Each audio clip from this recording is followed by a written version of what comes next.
Assalamualaikum warahmatullahi wabarakatuh, warga desa Sukawedi. Ini adalah cerita kedua saya. Sebelumnya izinkan saya untuk mengucapkan terima kasih kepada mahasiswa-mahasiswa saya dan juga yang telah menyimak cerita pertama saya yang berjudul Mudik, dan itu sudah lama sekali. Baik, di cerita kedua yang ini, saya ingin menceritakan mengenai pengalaman masa kecil saya. Jadi, bagi sebagian orang, masa kecil itu mudah sekali untuk dilupakan. Ya, ketika seseorang itu tumbuh dewasa, maka pengalaman-pengalaman masa kecilnya itu banyak ia tinggalkan dan hilang begitu saja. Tapi itu tidak dengan saya. Pengalaman-pengalaman masa kecil, bagi saya tidak atau mungkin kurang masuk akal, itu masih saya ingat hingga saat ini. Dan itu juga yang membuat saya bertanya-tanya, kok bisa sih seperti itu di luar dari jangkauan orang normal? Yang sampai sekarang pun juga saya belum tahu jawabannya. Ya, paling mendekati itu adalah hal-hal mistis menurut saya.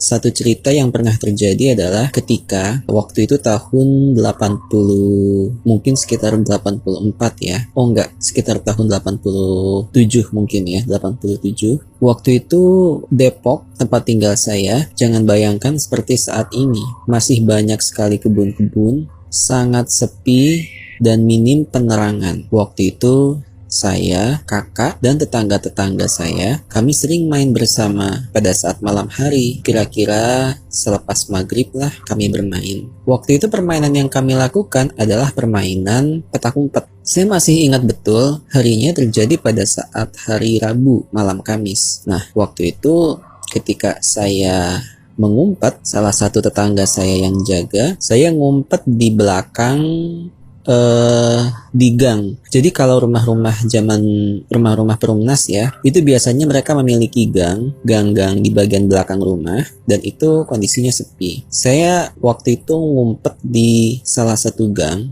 yang mana di situ ada pohon pisang. Tapi saya kaget, saya heran, kok ada perempuan nangis. Saya masih ingat betul nangisnya, tapi posisinya itu jongkok, rambutnya terurai panjang, dan dia menggunakan semacam gaun warna putih. Dan dengan polosnya sebagai seorang anak, saya menghampiri dia. "Mbak, kenapa nangis, Mbak?" Perempuan itu terus saja menangis tanpa menengok ke arah saya. Dia terus menangis. Sekali lagi saya tanya, "Mbak, kenapa sih kok nangis?" Dia hanya duduk, menunduk, jongkok gitu ya, tanpa melihat ke arah saya, sesenggukan. Dan seketika itu juga saya ketahuan oleh teman tetangga saya yang jaga. Saya bilang ke dia, "Tadi ada mbak-mbak di sini." "Ah, kamu imajinasi aja kali." Saya pikir juga, apa iya ini hantu atau jin atau apa gitu ya. Setahu saya sebagai anak kecil, mereka itu hanya muncul di malam Jumat, tidak di malam yang lain. Jadi saya waktu itu berpikiran ya, itu mungkin orang yang tiba-tiba hilang begitu aja. Pengalaman berikutnya yang pernah saya jumpai ketika saya bermain di salah satu lapangan yang cukup terkenal di daerah Depok yang masih ada sampai saat ini. Saat itu lagi-lagi kami bermain, bukan bermain petak umpet. Kami bermain buaya-buayaan. Satu orang jaga jadi buaya, yang lainnya jadi orang-orang yang dikejar oleh buayanya. Karena saya yang paling kecil, maka saya nggak dikejar oleh orang yang menjadi buayanya. Waktu itu pesertanya adalah teman-teman kakak saya semua. Dan kita bermain setelah lepas maghrib. Dan pada saat itu sangat-sangat gelap sekali. Sangat gelap, tidak ada penerangan. Nah, saya hanya berdiri terdiam karena tidak ada, si buaya itu tidak ada mau mengejar saya. Saya hanya terdiam gitu. Tiba-tiba dari belakang ada yang menghampiri saya. Dia berperawakan seperti anak-anak yang sebaya dengan saya. Tetapi dari ujung kepala sampai dengan ujung kaki hitam legam semuanya. Dan saya masih ingat dia menggunakan peci dan dia selalu menyeringai, hanya kelihatan giginya yang putih. Ya, kalau misalkan para pendengar pernah nonton Alice in Wonderland ya, yang ada kucing bisa menghilang itu, hanya kelihatan giginya saja, kurang lebih mirip seperti itu. Saya berdua main dengan dia, asik kami bermain, hanya bermain. Dan lagi-lagi ketika kami asik bermain, tiba-tiba kakak saya menarik saya. Udah waktunya pulang. Saya bilang saya lagi bermain dengan teman baru ini. Sekali lagi nggak ada yang melihat anak tersebut. Hanya saya yang melihat. Dan anak itu waktu itu ada di sana. Begitu kakak saya menanyakan mana anaknya gitu, mana orangnya. Tiba-tiba dia menghilang begitu aja. Bius.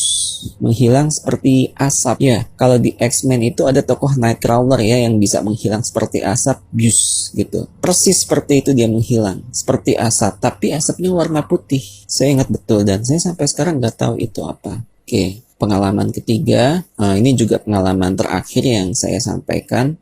Meskipun ada beberapa pengalaman yang lain. Waktu itu ibu saya baru lepas resign dari salah satu rumah sakit tertua di Bogor. Ya, karena baru resign, tentunya sekali-sekali ngerasa kangen dong untuk ke rumah sakit tersebut bertemu dengan teman-temannya. Ibu saya selalu membawa saya ke rumah sakit tersebut. Kalau dibawa ke sana, ibu saya biasanya aktif ngobrol dengan sesama teman perawat. Dengan saya, ya saya mencari kesibukan lain aja. Ada satu ruangan yang bagi saya agak aneh di rumah sakit tersebut. Karena ruangan itu outdoor, ya outdoor. Dia bukan ruangan yang ada pintunya, ada lantai, ada pintunya gitu ya, tapi ruang terbuka. Semacam mungkin ruang terbuka hijau gitu.